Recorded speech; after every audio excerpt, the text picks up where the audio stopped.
Mark chapter 4. And he began again to teach by the seaside. And there was gathered unto him a great multitude, so that he entered into a ship, and sat in the sea, and the whole multitude was by the sea on the land. And he taught them many things by parables, and said unto them in his doctrine, Hearken, behold, there went out a sower to sow. And it came to pass, as he sowed, some fell by the wayside, and the fowls of the air came and devoured it up. And some fell on stony ground, where it had not much earth, and immediately it sprang up, because it had no depth of earth. But when the sun was up, it was scorched, and because it had no root, it withered away. And some fell among thorns, and the thorns grew up, and choked it, and it yielded no fruit. And other fell on good ground, and did yield fruit, that sprang up and increased, and brought forth, some 30, and some 60, and some 100. And he said unto them, He that hath ears to hear, let him hear. And when he was alone, they that were about him with the 12 asked of him the parable. And he said unto them, Unto you it is given to know the mystery of the kingdom of God. But unto them that are without, all these things are done in parables, that seeing they may see, and not perceive, and hearing they may hear, and not understand, lest at any time they should be converted, and their sins should be forgiven them. And he said unto them, Know ye not this parable? And how then will ye know all parables? The sower soweth the word. And these are they by the wayside, where the word is sown. But when they have heard, Satan cometh immediately, and taketh away the word that was sown in their hearts. And these are they likewise which are sown on stony ground, who, when they have heard the word, immediately receive it with gladness, and have no root in themselves, and so endure, but for a time. Afterward, when affliction or persecution ariseth for the word's sake, immediately they are offended.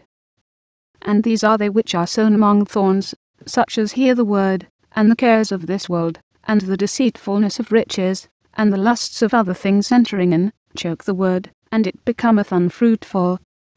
And these are they which are sown on good ground, such as hear the word, and receive it, and bring forth fruit, some 30-fold, some 60, and some 100. And he said unto them, Is a candle brought to be put under a bushel, or under a bed? And not to be set on a candlestick? For there is nothing hid, which shall not be manifested, neither was anything kept secret, but that it should come abroad.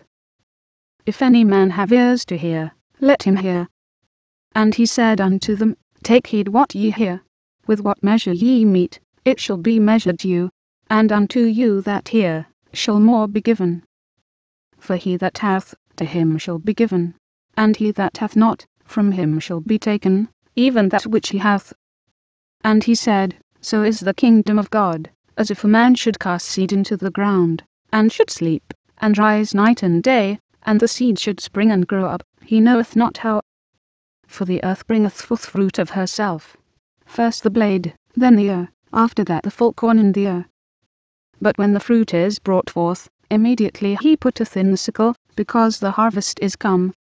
And he said, Whereunto shall we liken the kingdom of God, or with what comparison shall we compare it? It is like a grain of mustard seed, which, when it is sown in the earth, is less than all the seeds that be in the earth. But when it is sown, it groweth up, and becometh greater than all herbs, and shooteth out great branches, so that the fowls of the air may lodge under the shadow of it. And with many such parables spake he the word unto them, as they were able to hear it. But without a parable spake he not unto them. And when they were alone, he expounded all things to his disciples. And the same day, when the even was come, he saith unto them, Let us pass over unto the other side. And when they had sent away the multitude, they took him even as he was in the ship. And there were also with him other little ships.